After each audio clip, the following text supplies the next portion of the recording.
साथियों, वीडियो आने में थोड़ा सा देरी हो गया और इसके लिए आप सभी को माफ़ी चाहता हूं। और आज से एक अलग से चैप्टर, जो तीसरा चैप्टर है, उसको शुरुआत करने वाले हैं। इसके पहले हम आपको पार्ट 1 और पार्ट 2 वास्तविक संख्या और बहुपद के जो भी महत्वपूर्ण क्वेश्चन थे वो बता दिए हैं। अगर आप नहीं देखे हैं तो इस वीडियो के डिस्क्रिप्शन से वो सभी देख सकते हैं। और आज हम तीसरे चैप्टर को शुरू करने वाले हैं, जो चैप्टर है दो चर वाला रैखिक समीकरण, और इसको हम देखने वाले हैं। सबसे पहले हम इस चैप्टर के जो अर्थ है इसको समझेंगे और इसके बाद हम आपको एक एक टॉपिक बताएंगे। सबसे पहले हम आपको इसमें समझाते हैं कि इस चैप्टर से कौन कौन सा इंपॉर्टेंट क्वेश्चन है। देखिए, हमारा मकसद है कि बोर्ड के एग्जाम को ध्यान में रखते हुए हर क्वेश्चन को बनाना, ताकि आपको एक अच्छे समझ में पढ़ने के लिए तो बहुत सारी चीज़ें हैं, लेकिन हमें अच्छे कंटेंट के साथ पढ़ना है। तो सबसे पहले समझते हैं, यहाँ पर दिया है दो चर वाले, वो भी रैखिक समीकरण की बात किया है। बहुपद का नहीं बात है, बल्कि समीकरण का बात है। तो सबसे बात क्या है, दो चर। तो देखिए, चर जो होते हैं, जितना अल्फाबेट होता है, एक्स हो गया, वाई हो गया, ए हो गया, बी हो गया, ये जितने होते हैं सभी को चर बोला जाता है। और अचर किसको बोला जाता है, तो जितना संख्यात्मक होता है, 2 हो गया, 4 हो गया, 3 हो गया, 2 हो गया, ये सभी संख्यात्मक जितने होंगे उसको बोलते हैं चर। यहाँ पर बात है चर वाले, वो भी रैखिक समीकरण। अब रैखिक समीकरण का मतलब क्या होता है, वैसा समीकरण जिसका अधिकतम घात 1 हो उसको बोलते हैं रैखिक समीकरण। आपको याद होगा कि एक रैखिक बहुपद भी था, रैखिक बहुपद। वैसा बहुपद जिसका अधिकतम घात 1 हो उसे रैखिक बहुपद बोलते हैं। द्विघाती बहुपद है जिसके घात 2 होते थे, त्रिघाती होते थे, वहीं से आया है रैखिक समीकरण। तो अब हमें बात करना है बहुपद नहीं बल्कि समीकरण का। और भी कितने चर होने चाहिए, 2 चर। यानी हम एक चर x ले लेते हैं और जोड़ के साथ एक y चर लेते हैं। 2 चर ले लिए और बराबर में कुछ हम मान दे दिए, तब ये समीकरण होगा।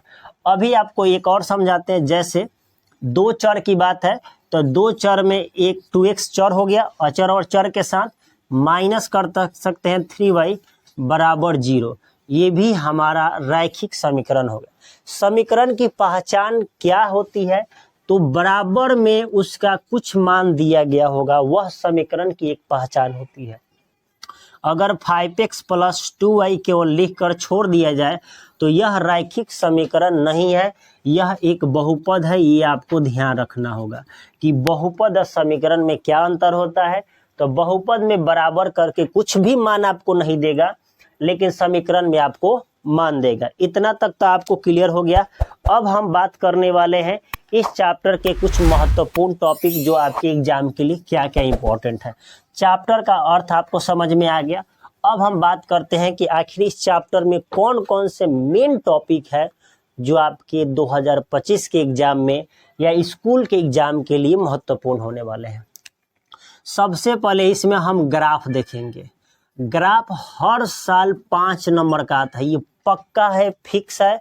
ये पिछले 11-12 वर्षों का आंकड़ा आप देख सकते हैं। 2011 से आपकी क्वेश्चन बैंक मिल रहा है, वहां से देख सकते हैं। तो लगभग 13 साल के आंकड़े के अनुसार ग्राफ हर साल एक पूछता है 5 नंबर का। दूसरा है कि समीकरण के हल के विधि, समीकरण हल की विधि, हल की विधि, ये भी तो ग्राफ एक समीकरण के हल की ही विधि है। इस विधि में आपको 3 विधि पढ़ना है। प्रतिस्थापन विधि, प्रतिस्थापन विधि पढ़ना है। इसके बाद हो जाएगा विलोपन विधि पढ़ना है, विलोपन विधि। और लास्ट में होता है वज्र गुणन विधि, वज्र गुणन विधि। ये 3 विधि से, इससे भी हर साल 2 नंबर का एक पक्का क्वेश्चन आएगा। आप जाकर देख लीजिएगा, इस साल हमेशा क्वेश्चन पूछा है और इस साल भी पूछेगा, ये गारंटी है। ये हो गया। उसके बाद तीसरा होता है भाषाई क्वेश्चन, भाषाई प्रश्न, भाषा पर आधारित प्रश्न होते हैं। यही 3 टॉपिक आपको इसमें पढ़ना है।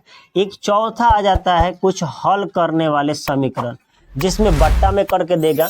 तो यही मेन टॉपिक है। हम आपको इस क्लास में, आज की वीडियो में हम सभी का इंट्रोडक्शन बताएंगे। सबसे पहले हम बताएंगे 3.2 के जो महत्वपूर्ण क्वेश्चन है उससे रिलेटेड आपको एक हम शॉर्ट बातें बताएंगे क्या क्या करना। 3.1 की बात करें तो यह इम्पोर्टेंट नहीं है, इससे बोर्ड में सवाल नहीं आते हैं, इससे कुछ क्वेश्चन नहीं पूछे जाते हैं। तो 3.2 पर टू की हम बात करेंगे और इससे संबंधित जो भी बातें होगी वो सभी हम आपको एक चार्ट के माध्यम से बताते हैं। उसके बाद आपको समझाते हैं कि इससे क्वेश्चन कैसे पूछे जाते हैं। देखिए, अब जो क्वेश्चन है एक चार्ट के माध्यम से हमें समझेंगे कि किस तरह के क्वेश्चन पूछे जाते हैं। यहीं से इसी साल 2024 के प्रथम पाली और द्वितीय पाली में क्वेश्चन देखेंगे तो यहीं से क्वेश्चन पूछा गया था। अगर आपको एक चार्ट याद रहेगा तो आपके 2-4 नंबर जो ऑब्जेक्टिव है नहीं छूटेंगे। और आपको याद करा देते हैं, अब ध्यान देखिएगा। अनुपातों की तुलना, सबसे पहले ग्राफ देख लेते हैं। ग्राफ 3 तरह के कटते हैं। एक ग्राफ को बोलते हैं प्रतिच्छेदी ग्राफ। प्रतिच्छेदी ग्राफ यानी एक ऐसा ग्राफ जिसमें अगर भी कोई भी 2 मान होगा, एक x का मान होगा, एक y का होगा, तो कहीं ना कहीं वो काट देगा, तो उस ग्राफ को प्रतिच्छेदी ग्राफ बोलते हैं। एक होता है ग्राफ समांतर ग्राफ।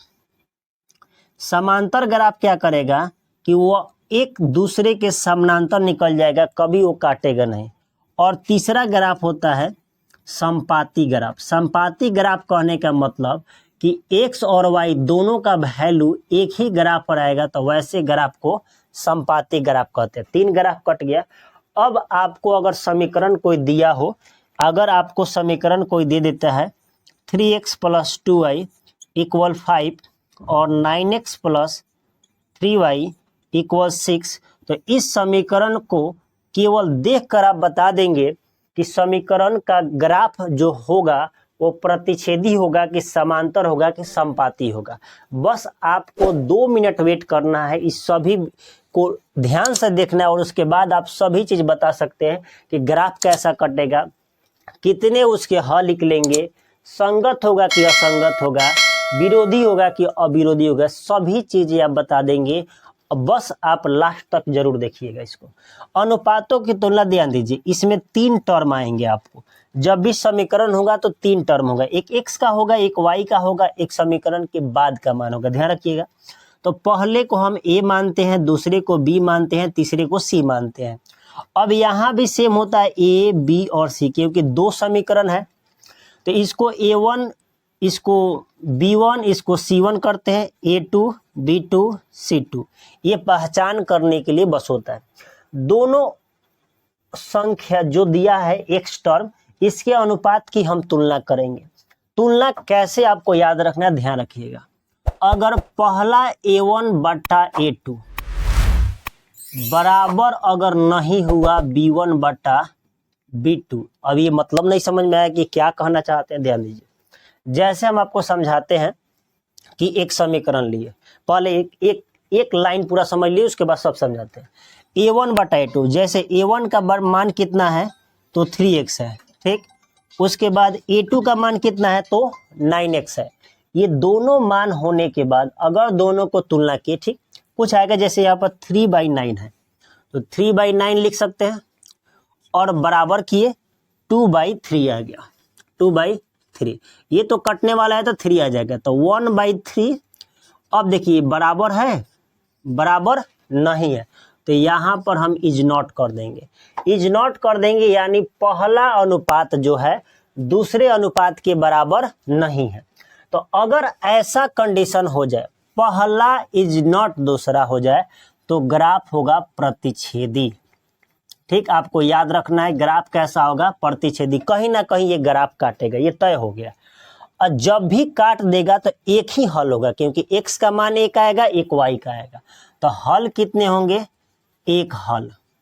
लेकिन किताब वाला देखिए अलग पूछ देता है, एक हल का दूसरा नाम लिखता है अद्वितीय हल।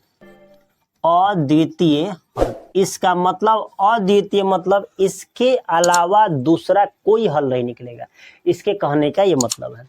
अब देखिए, अब बात है कि संगत है कि असंगत। देखिए ध्यान रखिए, जब ग्राफ से मान निकल जाए तो यहाँ पर हल निकल चुका है, एक हल तो आया। जब हल निकल जाए अर्थात मान निकल जाए तो यह ग्राफ जो होंगे संगत होंगे, ध्यान रखिएगा। अगर मान नहीं निकला तो संगत नहीं होंगे। दूसरा कि विरोधी है क्या विरोधी, देखिए ये किसी को विरोध नहीं किया और आसानी से x का मान और y का मान एक दूसरे को काट दिया है, अर्थात ये विरोधी नहीं है तो क्या है, अविरोधी है। इतना बात आपको क्लियर हो गया। अगर अब आपको याद कैसे रखना है, कुछ नहीं याद रखना है, देखिए A1 इज नॉट B1, बस इतना आपको याद रखना है कि पहला टर्म दूसरे टर्म के बराबर नहीं होना चाहिए, तो वह ग्राफ कैसा होगा, हल कैसा होगा, संगत होगा क्या संगत, विरोधी क्या विरोधी, ये सभी आपको याद रह जाएंगे एक ही साथ। दूसरा कंडीशन क्या है कि B1 बटा B2 इज नॉट C1 बटा C2, अर्थात कहने का मतलब क्या है कि यहाँ हो सकता है कि A1 बटा A2 बराबर हो, संभव कभी हो जाता है कि संयोग से ये बराबर निकल गया और ये बराबर नहीं है, तब क्या होगा, पहले तो हमने कहा कि ये दोनों बराबर नहीं है, तब क्या कंडीशन होगा। हाँ, आप कह सकते हैं कि इसके बाद अगर सर बराबर आ जाए तो क्या होगा, बराबर नहीं आए तो क्या, उससे कोई मतलब नहीं है, उससे हमें कोई मतलब नहीं है। पहले ही हमें बराबर नहीं दिखा, बात क्लियर हो गया। अब यहाँ की बात करें तो यहाँ आप कहे कि सर यहाँ बराबर है, यहाँ बराबर है दोनों, यहाँ बराबर नहीं है तो क्या करें। अब आपके मन में डाउट होगा कि यहाँ भी हम कहते हैं कि यहाँ भी हम बराबर नहीं है कर देते, लो हम इनको भी काट दिए, तो बबुआ जब इसको हम काट दिए तो इसी में शामिल नहीं हो गया। तो आप यही ध्यान रखिए, जब यही बराबर नहीं है तो यह मान इसमें ऑलरेडी चला जाएगा। तो हमें क्या करना है कि कभी संयोग से ये बराबर निकल गया, ये बराबर निकल गया और ये बराबर नहीं है, यहाँ पर पहला बराबर नहीं था, यहाँ दूसरा बराबर नहीं है। ऐसे कंडीशन में ग्राफ हो जाते हैं समांतर, ठीक, ऐसे कंडीशन में इस तरह ग्राफ हो जाएंगे समांतर हो जाएंगे। अब बात बताइए, जब समांतर हो गया तो कहीं कटेगा नहीं, जब कटेगा नहीं तो मान निकलेगा नहीं, मान नहीं निकलेगा तो इसका कोई हल भी नहीं होगा, तो इसका कोई हल नहीं होगा। और जब कोई हले नहीं निकला, माने नहीं निकला, तो अब बोलिए संगत की असंगत, इसका मान निकला था तो संगत, यहाँ सीधे लिखेंगे असंगत। यहाँ तक आपको बात समझ में आ गई। अब आपको बात बताए कि ये तो किसी को विरोध नहीं किया, आसानी से कट गया, लेकिन यह तो कटबे नहीं किया है, तो विरोधी क्या विरोधी, विरोधी हो जाएगा, एक दूसरे के विरोधी चल रहा है।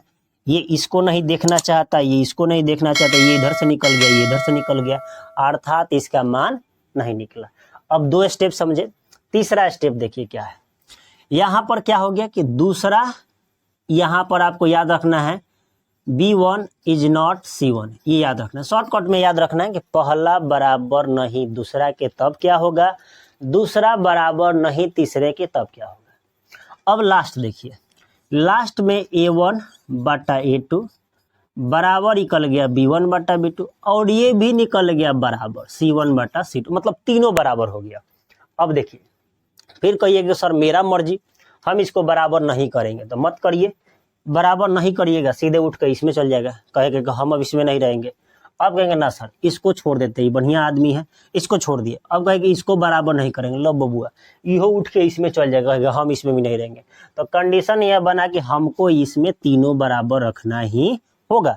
तीनों जब बराबर होगा तो ग्राफ हो जाएंगे संपाती। ग्राफ कैसा हो जाएगा, संपाती, ऐसा ग्राफ हो जाएगा, एक के ग्राफ पर दोनों का मान आ जाएगा। तो इसमें एक एक हल है, देखिए तो यहाँ भी कटा, यहाँ भी कटा, यहाँ भी कटा, यहाँ भी, सब जगह कटा, तो एक हल नहीं अनेक हल हो जाएगा, अनेक हल होगा, एक हल नहीं। अब बबुआ जब हल निकल ही गया तो बोलिए संगत की असंगत, तो संगत, सीधे बताना संगत।